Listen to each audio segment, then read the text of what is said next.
सही दिशा। एक गांव में धर्मदास नामक एक व्यक्ति रहता था। बातें तो बड़ी ही अच्छी अच्छी करता था, पर था एकदम कंजूस।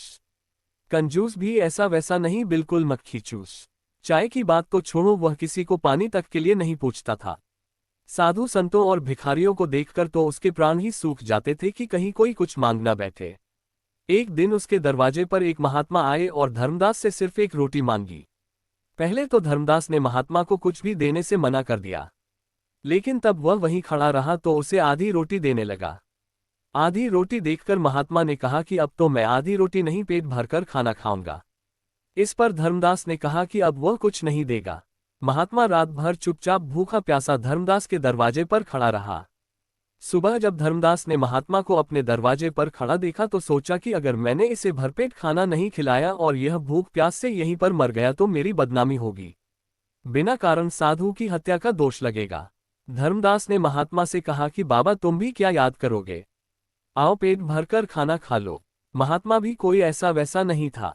धर्मदास की बात सुनकर महात्मा ने कहा कि अब मुझे खाना नहीं खाना, मुझे तो एक कुआं खुदवा दो। लो, अब कुआं बीच में कहां से आ गया, धर्मदास ने साधु महाराज से कहा। रामदयाल ने कुआं खुदवाने से साफ मना कर दिया।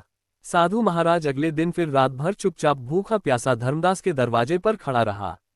अगले दिन सुबह भी जब धर्मदास ने साधु महात्मा को भूखा प्यासा अपने दरवाजे पर ही खड़ा पाया तो सोचा कि अगर मैंने कुआं नहीं खुदवाया तो यह महात्मा इस बार जरूर भूखा प्यास मर जाएगा और मेरी बदनामी होगी। धर्मदास ने काफी सोच विचार किया और महात्मा से कहा कि साधु बाबा, मैं तुम्हारे लिए एक कुआं खुदवा देता हूं और इससे आगे अब कुछ मत बोलना। नहीं, एक नहीं, अब तो 2 कुएं खुदवाने पड़ेंगे। महात्मा की फरमाइशें बढ़ती ही जा रही थीं। धर्मदास कंजूस जरूर था पर बेवकूफ नहीं। उसने सोचा कि अगर मैंने 2 कुएं खुदवाने से मना कर दिया तो यह 4 कुएं खुदवाने की बात करने लगेगा। इसलिए धर्मदास ने चुपचाप 2 कुएं खुदवाने में ही अपनी भलाई समझी। कुएं खुदकर तैयार हुए तो उनमें पानी भरने लगा। जब कुओं में पानी भर गया तो महात्मा ने धर्मदास से कहा, 2 कुओं में से एक कुआं मैं तुम्हें देता हूं और एक अपने पास रख लेता हूं। मैं कुछ दिनों के लिए कहीं जा रहा हूं, लेकिन ध्यान रहे मेरे कुएं में से तुम्हें एक बूंद पानी भी नहीं निकालना है। साथ ही अपने कुएं में से सब गांव वालों को रोज पानी निकालने देना है।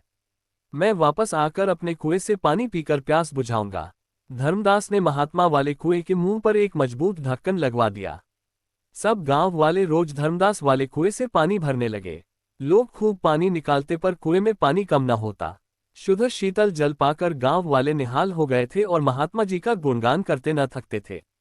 1 वर्ष के बाद महात्मा पुनः उस गांव में आए और धर्मदास से बोले कि उसका कुआं खोल दिया जाए। धर्मदास ने कुएं का ढक्कन हटवा दिया। लोग ये देखकर हैरान रह गए कि कुएं में एक बूंद भी पानी नहीं था।